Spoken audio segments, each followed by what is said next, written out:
So he looked around and the leader of the Ganas, he asked him, what? He said, okay. So he lopped off his head and put it on the boy's head. First head transplant. So now the boy had a human body and a Gana's head. The two chief of the Gana's head, and he had a limb which was boneless limb. So he became a Ganapati, the chief of the Ganas.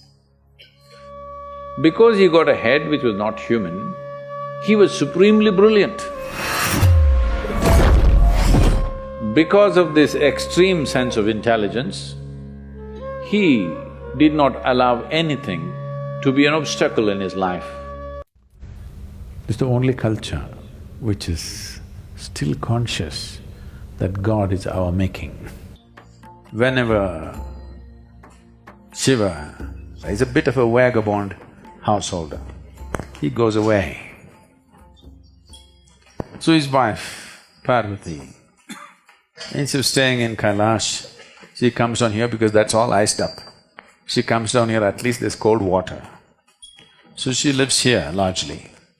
So more time was spent here than there, so many things happened here. One of the things that happened was, Ganapati was born here.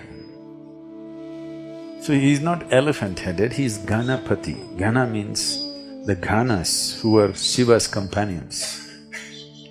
Generally, they are described as distorted and demented human beings, or beings, not human beings. They did not have human form, they had strange forms. And they had limbs which did not have bones, boneless limbs they had. And they spoke in a language which nobody could decipher. They spoke like cacophony. And they seemed to be always inebriated, or at least they behaved like that. So they were called Ganas, and they were the permanent companions of Shiva, all the time with him. Others came and went, but they were always there. So once he went away, and after 11, 12 years, he came back. Parvati sitting here on the banks of this lake. I want you to imagine, you're the just only woman sitting on the banks of Manasarovar lake, nothing here. She wants to have a baby. She's unable to have a baby because Shiva's seed is not human.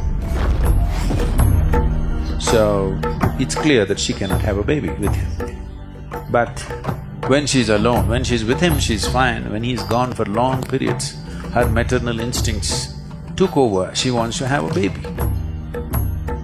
So one day, she smeared herself with sandal paste head to toe, waited for a period of time, then slowly peeled off all the sandal paste. When you do this, a certain amount of your skin or your cells will come away.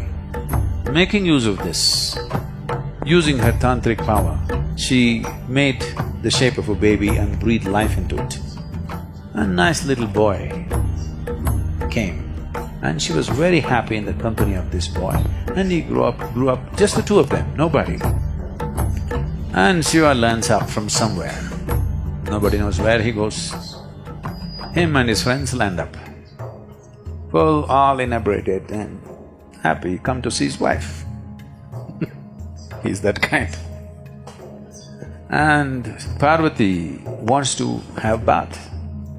So she set up a small barrier and asked the boy to watch out, that nobody comes this way. So the boy took this duty as a he's very proud to guard his mother. So with a spear in his hand, he's walking up and down. He's looking for trouble. He wants to. Somebody should come now and he must fend them off. He desperately wants to do something for his mother. He's in that state. And Shiva and his friends landed up. So he wants to see his wife, he's coming that way. And the boy stopped him and questioned him, "Who are you?" Shiva, "You asking me, who are you?" With a flick of his sword, he took off the boy's head and went to see Parvati. He was very happy to see his wife after 12 years.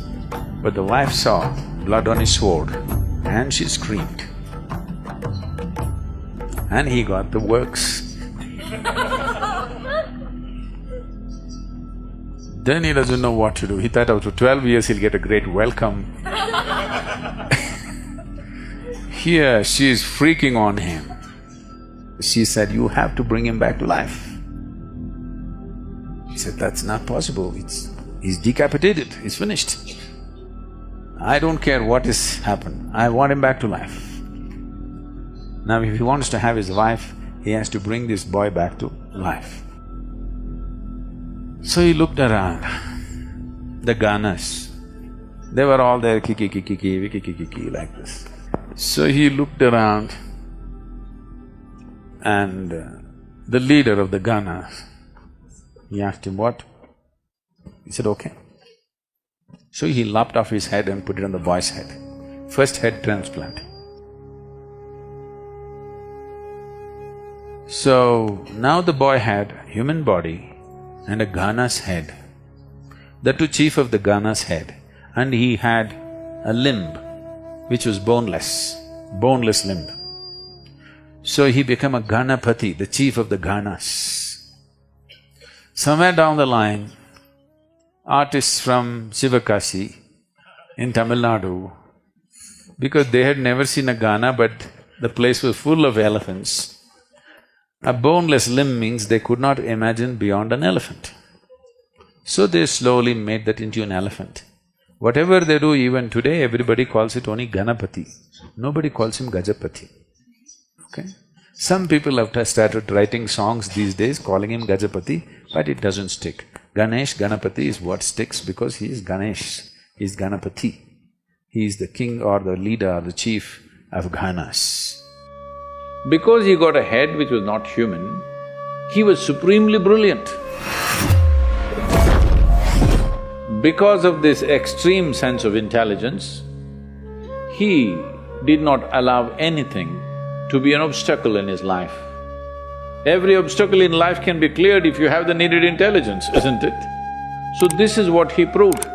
So we called him Vigneshwara, he removed all the vignas because his intelligence is of that level. He is the symbol of intellectual activity because he wrote great scriptures and the sage who dictated the scriptures to him, the challenge for him from Ganesh was, he should not pause in the dictation. He must continuously speak and he will continuously write. He said, "If you pause, I won't write further."